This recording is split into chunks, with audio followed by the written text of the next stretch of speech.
All right, hello and welcome everyone to the Devstream 121 breakdown. This is the final Devstream and Devstream breakdown of the year, and as anticipated, as the holidays are coming up and most of DE is going to be on very much vacation, there's not a ton to talk about. Most of the things that they went over were either statistics that are not really very newsworthy, and I don't need to go over them here, or alternatively, were just kind of plans for the future of Warframe going into 2019.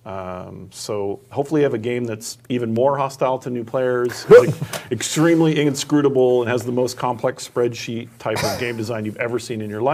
Very good. And we're just going to keep going from there. Excellent. Very good. Thank you. Wow. I'm kidding. Get ready for it. Wow. Vote for us for best devs. Yeah, best devs. Best devs. Yeah, vote for best devs. So, we're going to talk about that stuff, essentially, and there's not a ton.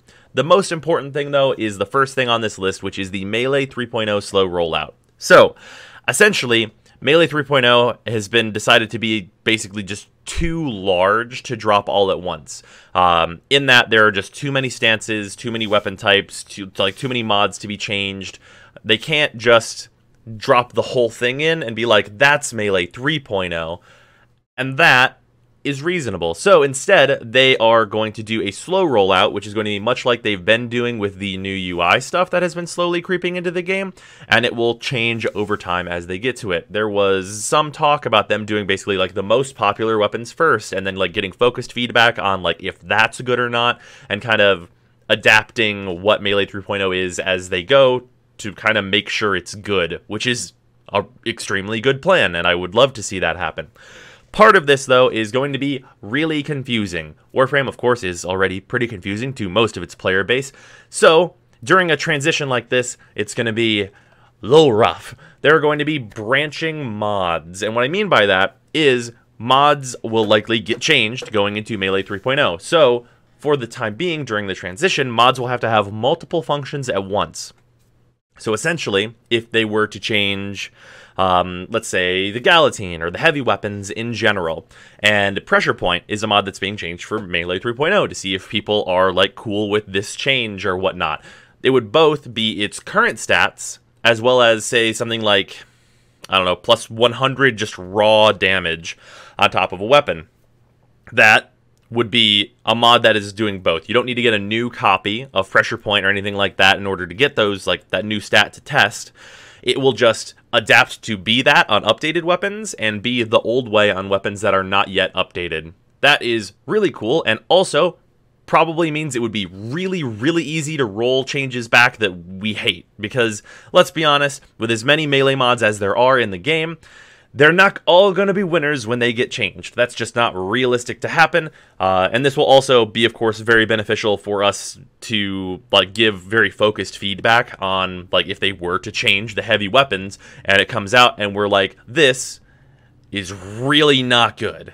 Then they can be like, okay, all right. Furthermore, what's not good about it? And then change things around and then make it good. And getting focused feedback like that is real good for the game overall, I think. And it should be really good. I'm excited to see that. It's going to make some... I'm imagining a scenario where a year from now, half of it is done, and I'm trying to do a Melee review, and that would be real strange. Speaking of which, Melee review coming up very soon. Moving on, though, let's talk a little bit about the Plains of Eidolon. Plains of Eidolon, of course, is going to be getting some quality of life bumps and some new content that is akin to stuff that we have on Venus, and we're going to be getting the animals and hunting added to that. That system works really well on Venus, so I imagine it will work really well on the Plains. Shock and surprise. With that, of course, we're also going to be getting like the bounty board outside, so we don't have to go back into Cetus all the time, and that stuff. Can't wait for that. That's going to be really good. It's going to make Plains of Eidolon just a lot more accessible in general, especially to console players, because on console, obviously, the load times are not nearly as fast as they can be on PC.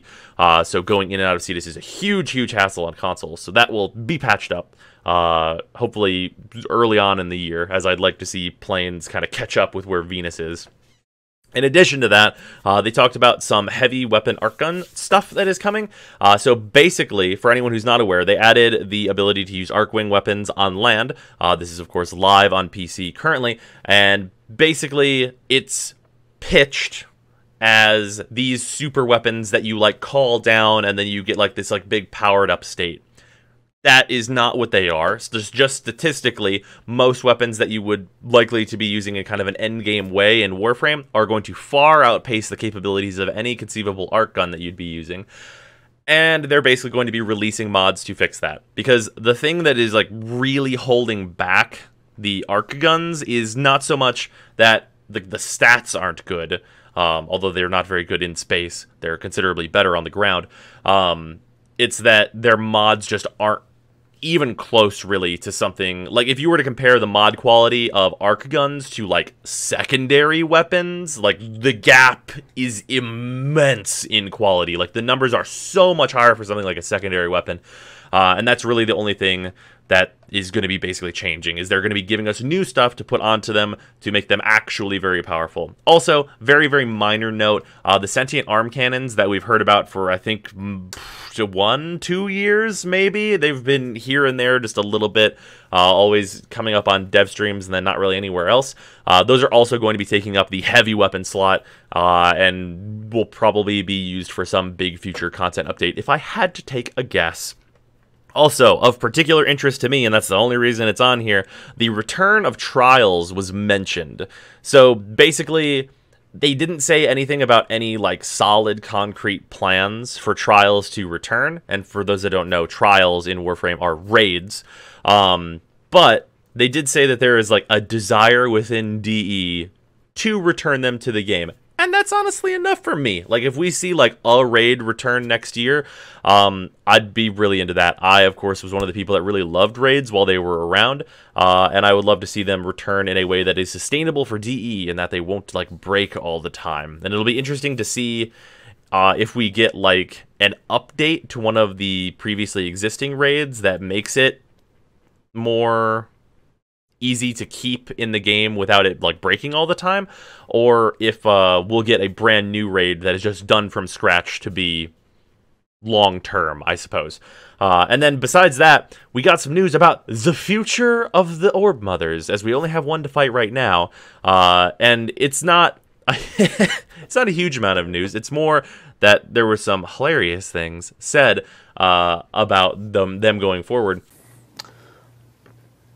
I think players like hardly anything in the reward tables, so we'll probably do that again. No rewards, very good. Yep, Vote for us. No rewards. As much knockback and CC as possible. Just every enemy doing knockback would be good. Nullifiers only. Yep, best devs. But basically, those are on the way as well. Like, just like the Eidolons, we have what is the equivalent of the Terra list, and we're going to get our Hydra list and all that business going forward with the other orbs.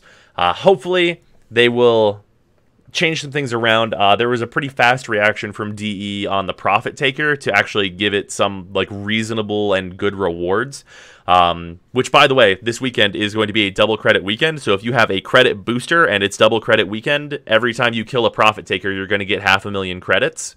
So if you have the capability to do that and you need credits, that's going to be really worthwhile to do. I know I'm going to be doing quite a bit of that.